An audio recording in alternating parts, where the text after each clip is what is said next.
Good morning, everyone. I'm Reverend Israel Buforti. I'm the minister of this congregation. I use he, him for pronouns. And I just want to welcome you all here today. Let's come in together. Take a second to feel the floor underneath your feet. Not metaphorically, actually, the floor. And your feet on them. Yourself in this room. The fact that you are here in the earth is improbably still holding you all up. We are 3 days from the spring equinox, if I'm counting correctly. Feel free to correct me.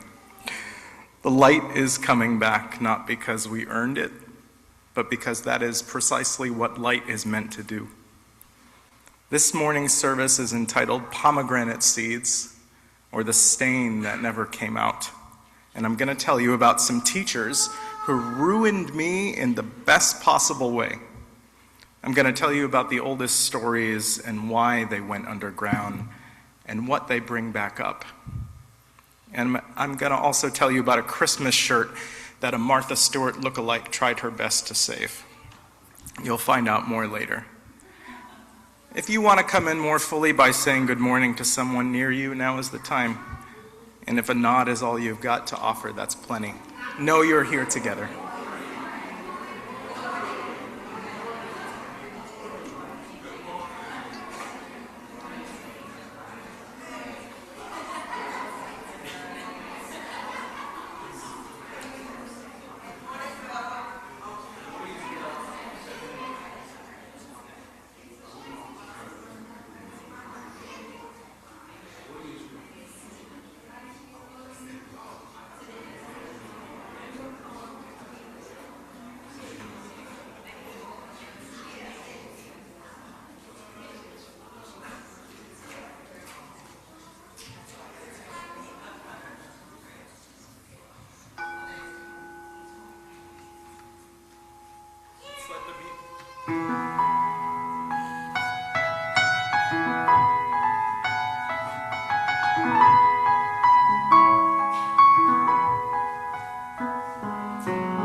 Good morning.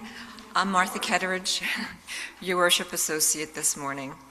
Welcome to the Unitarian Universalist Fellowship of Huntington. If this is your first time or you're finding your way back after a while, we're glad you're here. You don't need to be anything other than what you already are this morning. We're a community of people of different beliefs, different doubts, and a shared commitment to showing up honestly and treating each other's lives as real. What holds us together isn't a creed, it's more like a practice. We keep showing up, we keep paying attention, we keep trying to be useful to each other. A few things to help you find your way. After we sing Spirit of Life, our children and youth will head to religious education. And after worship, please join us in the social hall for coffee, conversation, and connection. If you're new, look for someone with a name tag or stop by the welcome table. We'd love to say hello properly.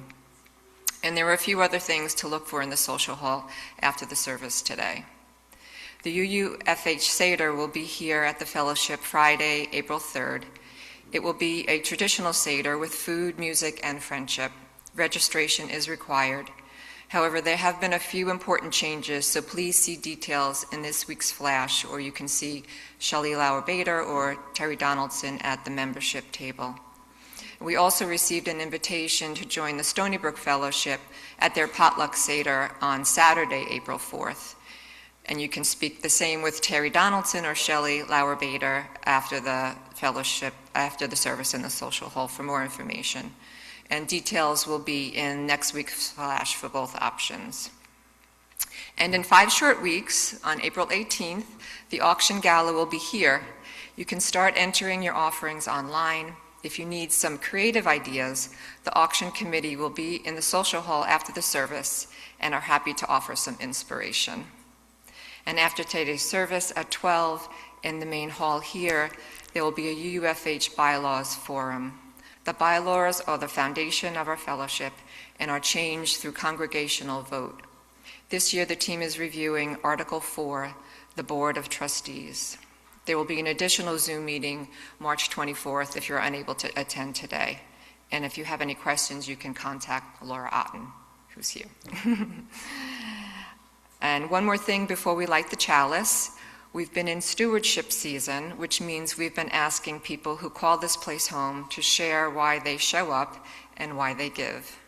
If you're new or visiting, that's not a request aimed at you, just a window into how this community talks honestly about what it values and what it costs to keep it real. We find it's better to name that openly than to pretend the building runs on good intentions alone. Today's speaker might not have been coming here her whole life, but as a percentage of her total years, she's got most of us beat. I'd like to invite Millie Otten to come up and tell us why this place matters to her.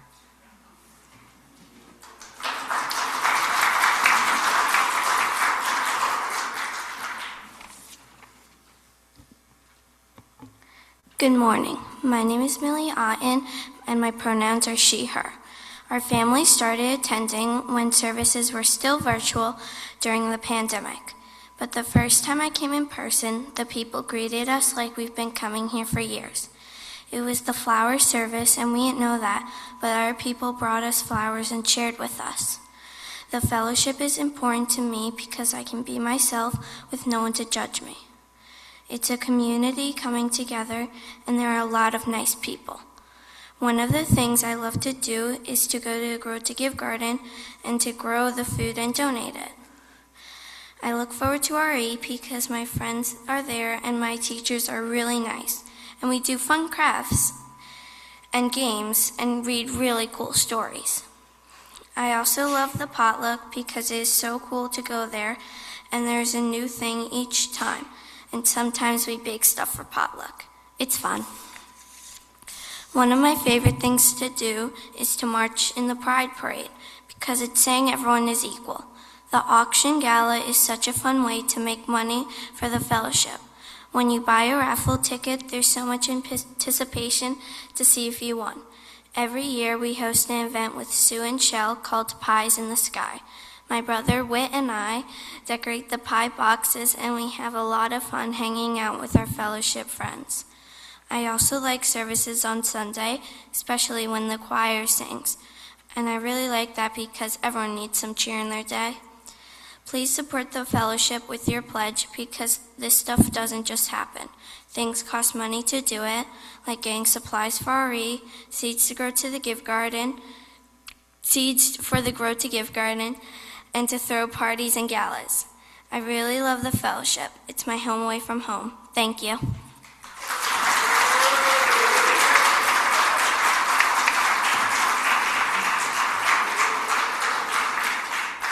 Thank you so much, Millie.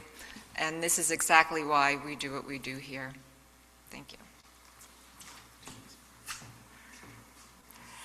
Martha's going to light our chalice now, which is the symbol of our Unitarian Universalist movement. The morning star always gets wonderfully bright before it has to go. We light this flame for that, for the moment just before, for the beauty that spikes right at the edge of ending, This is a spring service today, not spring for us as a way to escape from the cold of winter, but spring as a return from somewhere that is real and dark, somewhere that has changed you and left a mark that can never wash out. We are all of us made of the oldest stories. We are made of seeds and stardust and the specific stubbornness of things that refuse to stay buried. So we light this flame because the morning is here and we are in it and it will not wait. So let's sing ourselves into that more fully by singing our opening hymn, Morning Has Broken.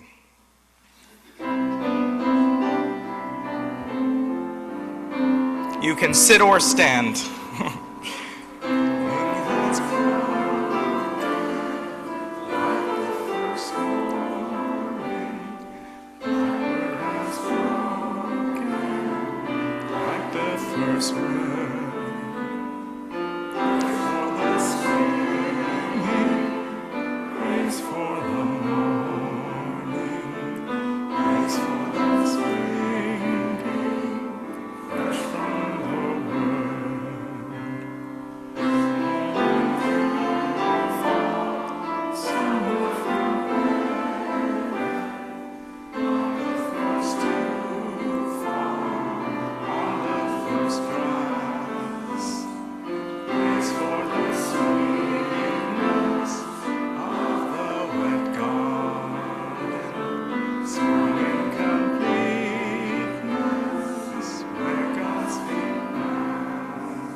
Some words from a poem, Lie Down, from Nancy Paddock. Lie down with your belly to the ground like an old dog in the sun. Smell the greenness of the clover leaf. Feel the damp earth through your clothes. Let an ant wander the uncharted territory of your skin. Lie down with your belly to the ground. Melt into the earth's contours like a harmless snake. Lie down with your belly to the ground, flat out on ground level. Prostrate yourself before the soil you will someday enter. Stop doing, stop judging, fearing, trying. This is not dying, but the way to live in a world of change and gravity. Let go. Let your burdens drop. Let your grief charge bleed off into the ground. Lie down with your belly to the ground, and then rise up with the earth still in you.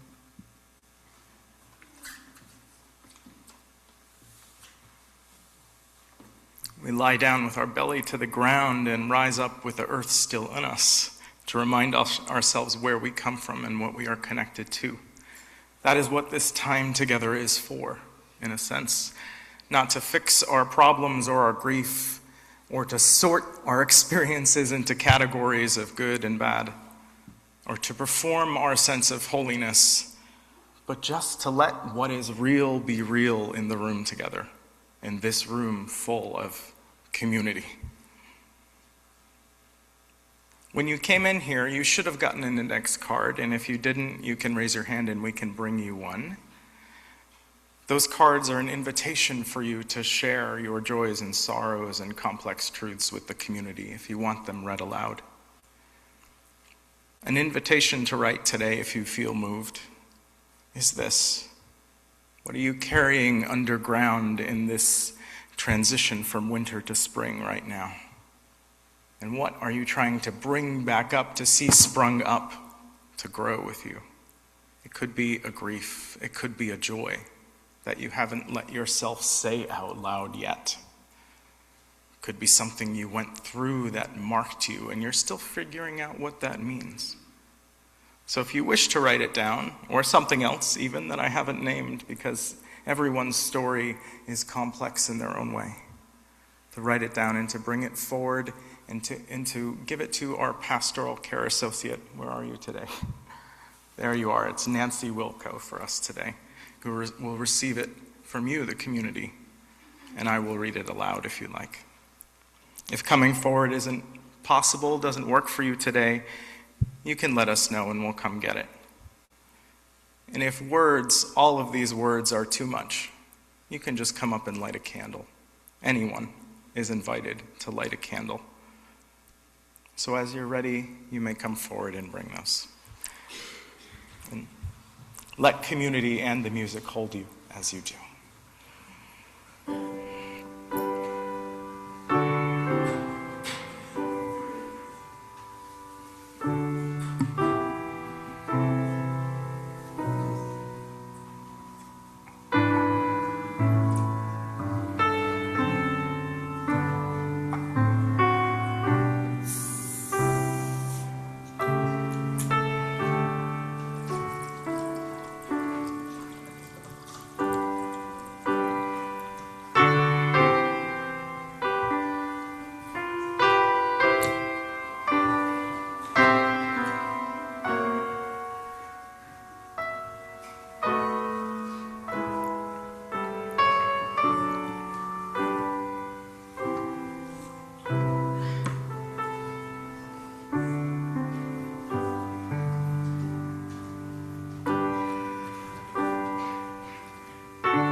I invite you to take in this light for a moment, here, and the light that shines back there, and of course the light that comes from the sun that sustains us all and gives us a planet to feed each other upon.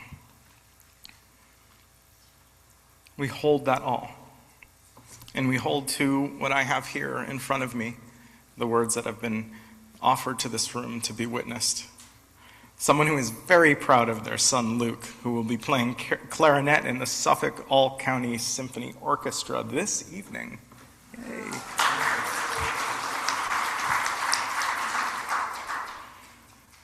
We need more music in our lives. Prayers for this person's sister-in-law, whose husband has recently died. We hold that in our hearts together. And grief expressed for the people of the Middle East and for all those of us who suffer at the hands of a despot. We hold all of this. And I know that I have 3 cards up here this morning. And however many people I have in the room, each of you carries so much into this room that you struggle with on a daily basis, that you hold in the silent sanctuary of your hearts. And that too, you carry joyful things that I know are lifting you up. And we celebrate that with you too. We celebrate all of that in community, including the things that do not make sense yet. Together, I want to remind us that we need not let anyone tell us that our delight is a luxury in a dark time. Our delight, your joy that you experience in your everyday lives is evidence of life itself.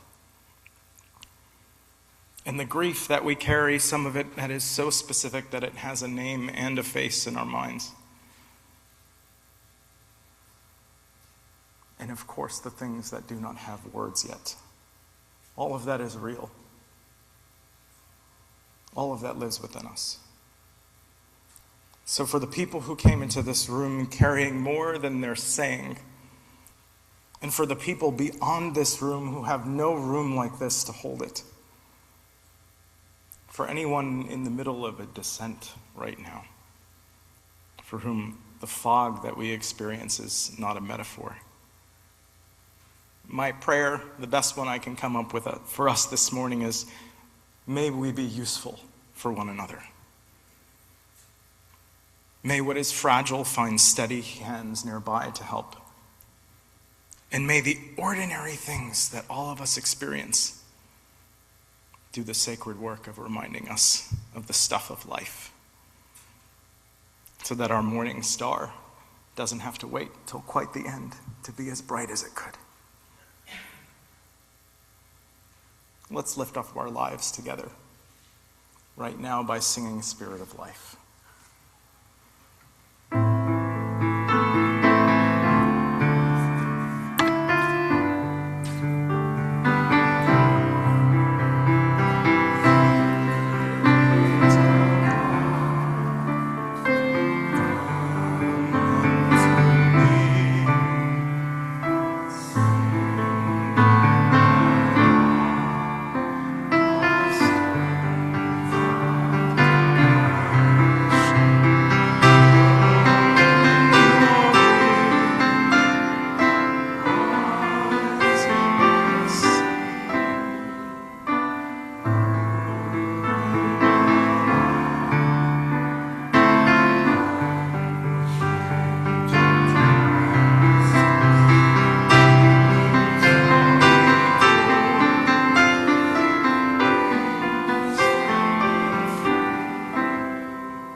Our children and youth and teachers who are going off to RE will be going. It's almost time for you to go. You're going to be going off to RE in a second. But before you do, I want to say something simple this morning to you and to everyone. To everyone, really. I know that all of you could have been somewhere else this morning, anywhere, really. But you came here, and you chose to spend a little bit of this one wild and precious life that you have in this room with these people. And I don't take that for granted. None of us take that for granted, I think.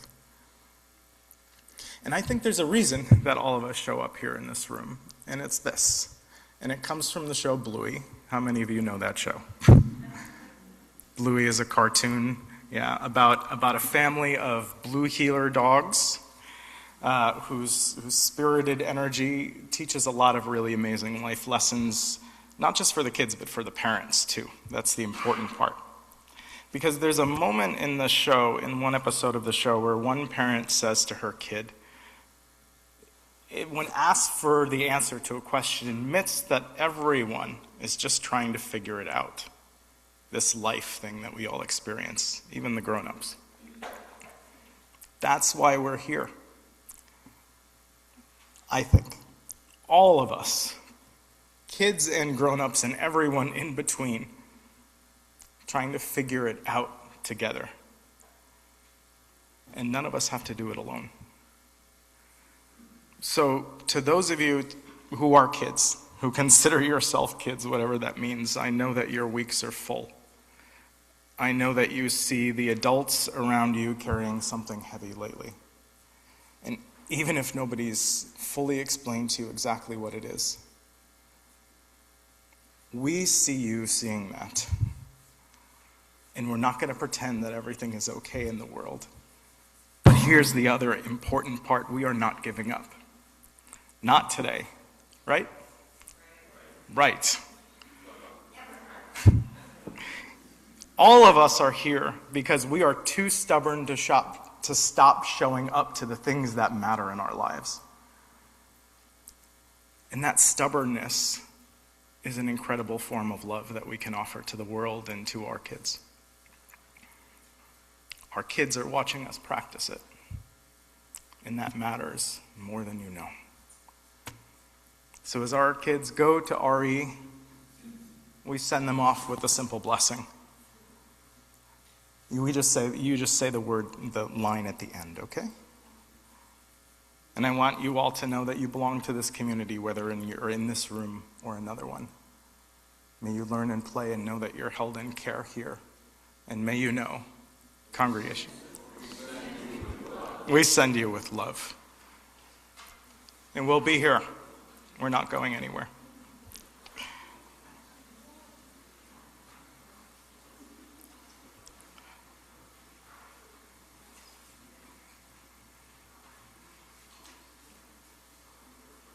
As we send our kids and our teachers out with love to learn some lessons, I want to address what I think is a growing national concern that I see, that teachers are radicalizing children with dangerous ideas. Having carefully reviewed the evidence of my own life, I can say that in my experience, they were absolutely doing that, and I am forever grateful for it. So today I want to tell you how 4 teachers, a lot of very old subversive stories that didn't seem so subversive on the surface, and one very dangerous piece of fruit are responsible for me standing in this pulpit. I went to Catholic school, if you didn't know that, in Rhode Island, which is a small detail, where the Blessed Mother watched from every corner of every room, radiating, I must say, a very specific kind of disappointed love. Think Meryl Streep in Doubt, or The Devil Wears Prada, if you've seen either of those movies. Honestly, both at once, truly. We were carefully instructed in the one true story of creation and salvation, and informed of exactly what happens if you stray. I want to tell you first about my 8th grade teacher, Mr. D, we'll call him today. He taught me 8th grade literature with the energy of a man who had absolutely nothing left to lose. He was deeply faithful in what he taught, and also deeply, deeply committed to the slow, joyful work of handing 13-year-olds stories that would quietly crack the foundations of everything they thought they knew. So in a Catholic school, in an Italian-American community, an Irish-American teacher taught us Greek mythology. And what I noticed, turning those stories over the way that I turned everything over as an intensely curious child, was that Persephone the goddess of spring, was much older than the Virgin Mary. That the pomegranate seeds that she ate predated the apple in terms of giving knowledge. And that these stories were doing the exact same work as the stories that I had been told, as in the ones from Christianity. They were explaining where the seasons came from, why the world is the way that it is.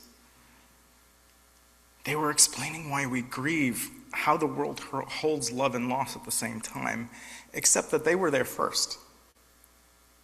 And it appeared on the surface as I kept reading them that somebody just kind of took them and recycled them a little bit. Something in the architecture of the authority that I had been living with inside developed a small, irreversible crack. I wanted to be a priest, if you didn't know that, when I was 14 years old. Plainly, I am not one. But I think that I became something far stranger instead, which is either a tragedy or an upgrade, depending on your feelings about lacy vestments in the Council of Nicaea. And I'm sure that Mother Merrill definitely had opinions about it. My high school was public, not Catholic. And the saints came off the walls. They weren't there, but in the corners of the walls, but the patriarchal power still stayed. In fact, one thing that you have to know about my high school is that it was the subject of a court case about the constitutionality of prayers in public schools, in my public high school in Cranston, Rhode Island. Because what it had painted along the proscenium, basically the wall, the wall on the edge of the stage, was the school prayer that was painted in gilded, like gold lettering that you could read from way back the cheap seats in the auditorium. And it started like this: "Our Heavenly Father, grant us each day the desire to do our best." In that theater, under that prayer, I met Miss V, my theater teacher. And she had this incredible deal with the universe that you have to know about. She would teach us theater dutifully and faithfully, and the universe would provide her with cigarette breaks every time she needed one. She'd hand us our scripts, and she'd tell us to run lines a lot and step outside. And she really wafted when she came back in, but I have to say that we really enjoyed the freedom to talk amongst ourselves. Now, she was the very first person to hand me the Transcendentalists, Emerson, Thoreau, Whitman. People who looked at what Emerson called the corpse-cold religion of their day and said this instead: "What I'm after is something older than that. It lives in leaves of grass, in the specific texture of being alive in a body, in our bodies today in this world, on this earth, right now, not in some cleaned up heaven later." So Miss V mentioned frequently the rebellious, subversive Unitarians, the way that you drop a detail that you want someone to discover on their own. And so I filed it away, having heard it many times. She also read us a play called Lysistrata, an ancient Greek comedy where the women of Athens, exhausted by a war that kept killing everyone they loved, go on strike. I'll let you Google what kind of strike it was. A 2,000 and roughly 400-year-old play that we read in high school that still has a lot of lessons for us today. We performed it in 2001, by the way, the year that the towers fell, and a different set of men in power found their profitable war. Miss V, during rehearsals, by the way, kept stepping outside. She cast me as Reverend Hale in The Crucible, and what you need to know about Reverend Hale, if you've never read The Crucible, is that he's a man who arrives certain of his own righteousness And he hunts witches with the full armor of institutional authority and spends the rest of the play realizing too slowly that he is one, as in a witch. The point being that I learned things playing a role like that, of someone who wrestles with integrity, that I could not have learned any other way, and that's why I love theater. What I learned is this: integrity is not a position you hold by standing behind a pulpit. It's a practice you keep examining and turning over and over. That knowing, that truth, and waiting too long to say the truth is its own specific kind of damage. You see, Miss V was one of those teachers that was teaching something that she never said out loud to us explicitly, that you don't understand a thing until you live it. Reverend Hale, as a literary device on the page, is a cautionary tale. But playing a character like that in your chest 8 performances in a row is a reckoning of integrity. That's what theater did for me. That's also, by the way, what I think being in a community of practice, like a UU congregation, a subversive community of practice, like a UU congregation, that's what it does, because we don't just believe our way into integrity, as in embodying our values in the world. We practice it in front of each other, in front of people, in public, until it stops becoming abstract. By the way, she next made us read Our Town. Here's what I want you to know about how Our Town starts. A stage manager walks onto a bare stage with no gilded crosses, no ornamentation, no scenery, nothing, and describes a pretty ordinary, almost boring-sounding New Hampshire town. Streets, schools, neighbors, sunflowers in their gardens, churches. And when he names the churches, he lists them. The Congregational over there, the Presbyterian, the Methodist, and the Unitarians, not far from here. A 14-year-old kid I was, losing my faith in a school with a prayer right there on the wall, heard that word and thought, what is that? It was a seed for me. The stage manager in Our Town stands outside of time. He watches the town's ordinary morning. Milk deliveries, paper routes, coffee being poured, a doctor returning from attending a birth, and finds every moment, every boring moment worth attending to completely. Not because any of it is extraordinary or remarkable, but because it's real. And at one point he says the line that you heard at the chalice lighting: "The morning star always gets wonderfully bright just before it has to go." We lit our chalice with that this morning. I first heard it from a play where my theater teacher assigned, and it really hasn't left me since. And I think about it every time I look at the chalice. The third teacher I want you to hear about is Miss G. She taught me English the same year, different room, same subversion, by the way.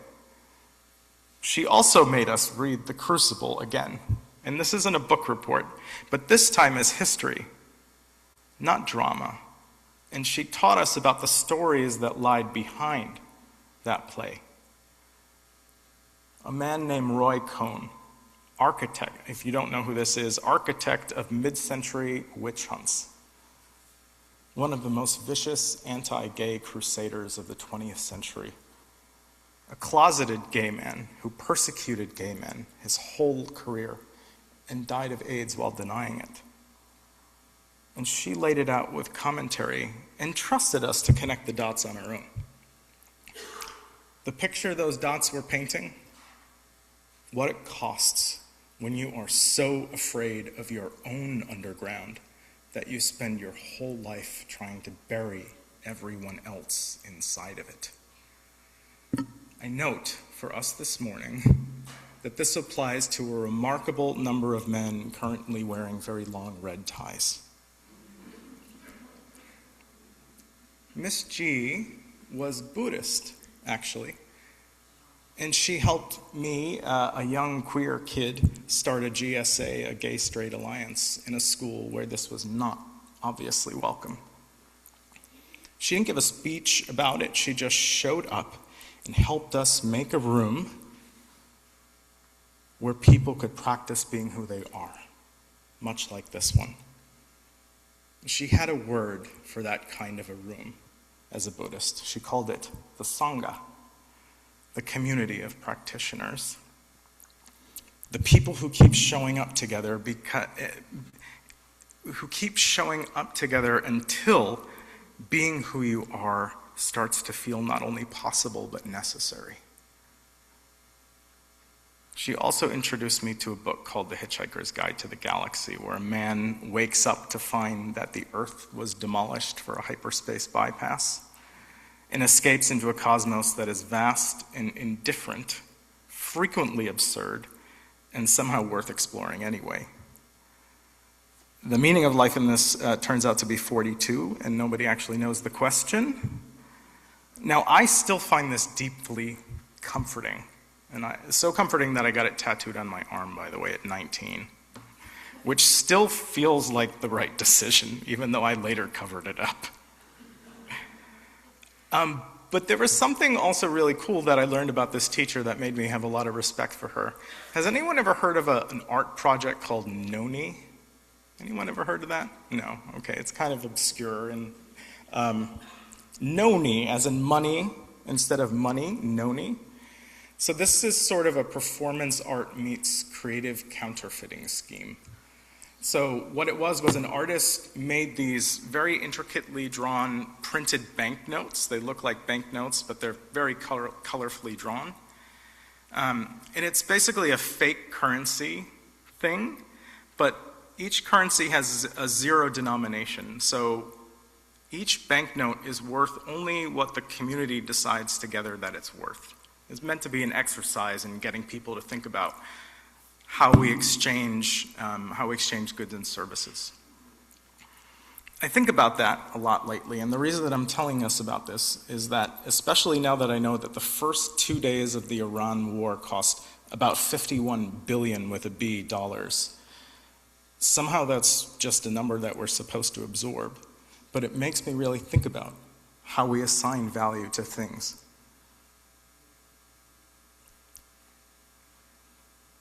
Then there were the teachers that I didn't see coming, by the way, my kids. And I could give you a whole sermon based on the lessons that I learned from them alone. But here's one more that I just want to give you today. They made me watch a movie called K-Pop Demon Hunters 4 times in a day. I've talked about this a little bit before, but each time I watched that movie, I said that I wouldn't cry, and each time I was wrong. Because at the center of it is this: a young woman named Rumi, not the poet, half human, half demon, carrying visible patterns of being a demon on her skin, marks of what she truly is. And she's tried to hide them from the world her whole life. And the villain in the movie uses shame to control other people. The system in that movie and in our own world wants everything sealed gold and clean. But Rumi wants to tear it down and build something truer that lies at the intersection of perfection and reality. She can't do any of this until she stops hiding who she truly is. She has to descend into her own darkness before her voice can come back. There's a thread here to all this. The oldest stories coming out of new mouths, but the same seeds lie beneath them that ask us to examine the way that the world truly works and why. I started this by mentioning Persephone in the Greek myth. And I'll say a little bit more about that in a second, but here's one thing that I want you to know about my relationship to that story, in the relationship that I have to acknowledging the imperfections that we all carry. The Christmas after I first read this story, my aunt, who looks exactly like Martha Stewart and has never once discouraged the comparison, served pomegranate seeds. She served pomegranate seeds. I ate a lot of them, and I thought this cosmically significant because of the myth of Persephone. I was also wearing a very brand new and cleanly pressed sky blue Christmas shirt. And perhaps you might know what happens if you get pomegranate juice on a lightly colored shirt. My aunt tried everything to get it out, including what I think was the finest dry cleaner in southern New England, but the stain could not be removed once it was there. If you don't know, the version of the story of Persephone that is taught is pretty simple. It's Hades, the god of the underworld, abducts her, drags her down, and she eats pomegranate seeds because she's tricked. She's portrayed as a victim who's condemned to return to the underworld for a certain amount of time each year, explaining why we get winter and why we get the seasons. I hold that story with care this morning because I remember that it was told by patriarchy. I hold that version with some attention because for too many people, a story about being taken underground against one's will is not mythology. It's lived experience and memory too. That grief is real, and the oldest story is large enough to hold it. What I also want to name is this: why the official version cannot allow the official version of, let's say, Persephone or even the Virgin Mary, cannot allow for the possibility that Persephone, let's say, heard something calling and she freely followed it. Why a woman who chooses her own descent is so dangerous to the story that she has to be rewritten as a victim. Here is what I believe is the older, truer version beneath all of those stories. Persephone heard something older, something stranger, something more alive that called to her in the world below. And so she went to find out what it was. And she ate the seeds, not because she was tricked, but because she had descended far enough in her own life to know that you do not refuse the fruit of knowing. And when she came back up, she brought spring with her because of that reason. And the stain never washed out. Every patriarchal tradition wants to tell something true. Every tradition that wants to tell us something true sends someone underground first. Jonah, Jesus, who descends into hell before any stone gets rolled away, a detail that's often treated as a footnote. The Buddha who leaves the palace and goes so far inward that the whole world opens up. Rumi, not the demon hunter, but the actual poet, though honestly both apply.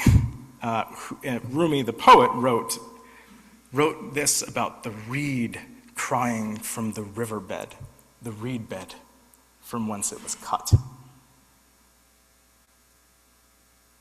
There is longing for knowing what is old and true and bigger than any of our institutions.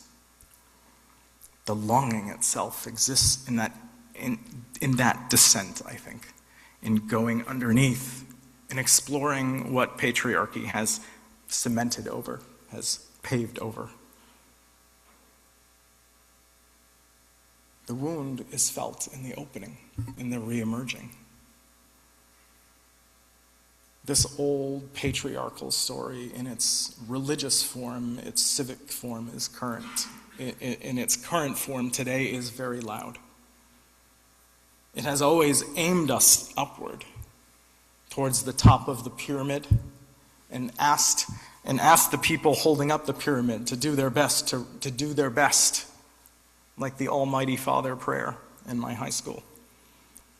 And it has asked the people holding up the pyramid to do their best, to rise above. And has told them this lie, that the strong men will lift you above the people who scare you. And give this strong man, today's Almighty Father, give him your fear and your loyalty, and he'll keep you clean and sealed and golden and safe. And his abundance will trickle down. His abundance will trickle down to sustain you. The oldest stories know that this is backwards. Unitarians, I think, know that this story is backwards. Because the village is underground. The Sangha is found by going underground. The interdependent web, the one that was here before the strong men and will outlast them, is rooted in the ground, the earth beneath our feet. Thich Nhat Hanh said near the end of his life that the next Buddha, as in the one who shows people the way, the next Buddha will be the Sangha, as in the community of practitioners, not one person. The community of practitioners, the people who keep showing up.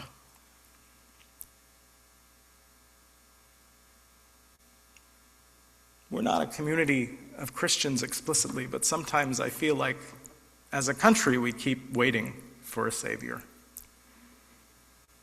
And in the meantime, the table needs setting still, the coffee, like in Mrs. Webb's kitchen, still needs brewing. Do any human beings ever realize life, why they live it? Every minute. Thornton Wilder, who wrote Our Town, put that in the mouth of a young woman named Emily, standing at the edge of everything that she was about to lose. On her wedding day, trying to look hard enough at the ordinary morning to hold on to it. Goodbye to clocks ticking, to Mama's sunflowers, food and coffee, sleeping and waking up. I can't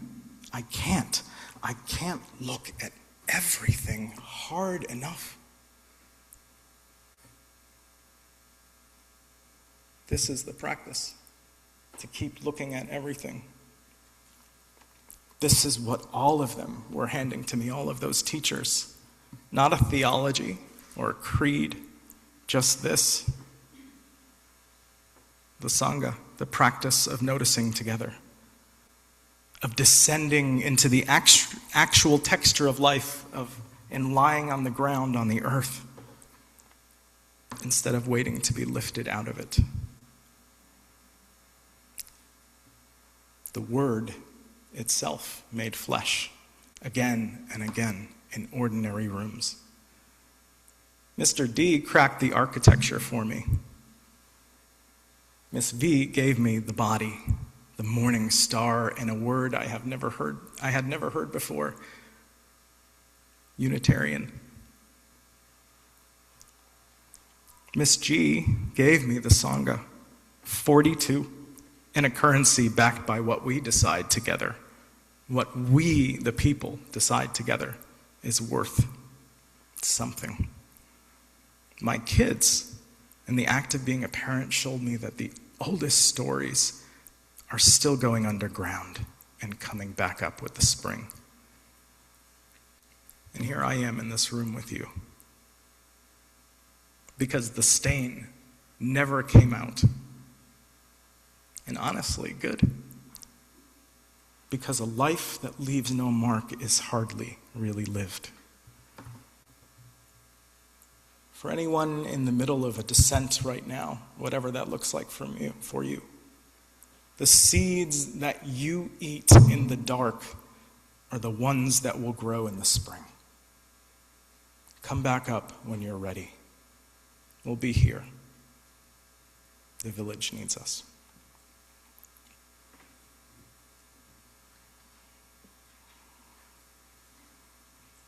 Let's sing. Let's sing.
We'll receive this morning's offering now. If you can give, thank you. If today isn't the day for that, let the basket pass. Our offering supports the Split Plate program. Undesignated gifts are shared between UUFH and our charity of the month, the Asian American Institute for Research and Engagement, a Long Island nonprofit supporting Asian American and immigrant communities through mental health services, immigration assistance, youth programs, and community education. And if you can please welcome Farah Mazzarella to tell us about the Asian American Institute for Research and Engagement.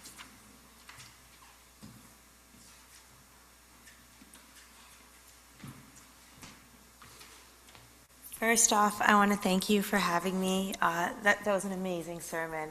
I was almost moved to tears, and it was absolutely beautiful, so thank you. Me being here, I see the sense of community and belonging you have, and it's just absolutely beautiful. Kara, thank you for having me here today. So the Asian American Institute for Research and Engagement, we started 5 years ago, and we started really as just an institute to address the disparities facing the Asian, Middle Eastern, and immigrant community through numbers and research, so we can show on Long Island that numbers will tell our story. But over the past 3 or 4 years, especially the last few years, we've turned into a trusted ambassador for our communities where we're offering direct services, whether it's mental health support, we have a full-time mental health counselor, or sometimes we have a lot of immigration calls coming in now, so we help with immigration issues. We work on civic engagement, teaching our communities about why it's important to vote and why your voices need to be heard. And we also help our communities with other direct services and whatever they need, whether it's domestic violence or food stamps or food insecurities. So that's really what our institute does. And right now it's so difficult for our communities because there's so much hatred and Islamophobia and anti-Asian hate that's happening, and we try to educate people about it, and we try to help our communities unite and unite with other communities to try to make this world a better place. And you can find out more about AIR on our website, which is www.air.org, and you can learn more, and you can always speak to me, and I can let you know what we're working on and what people we're helping. Thank you so much.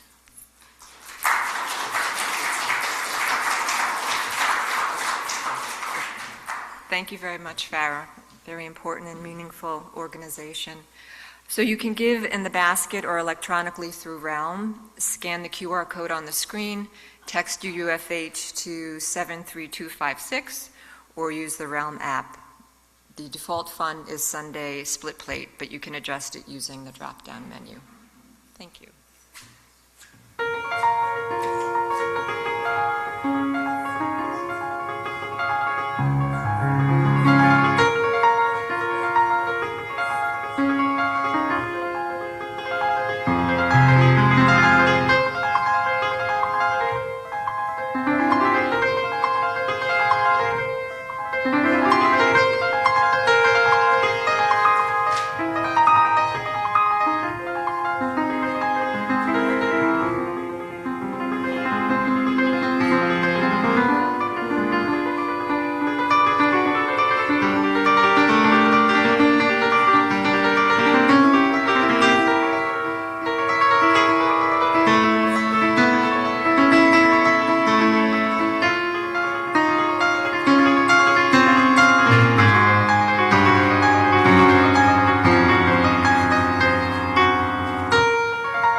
The morning star always gets wonderfully bright just before it has to go. So does being together in community in this hour. The oldest stories are still going underground. Spring is coming up. The village is still being built by people who keep showing up. You. Go out and find what you're made of, and then come back and tell us what you found. Go in peace.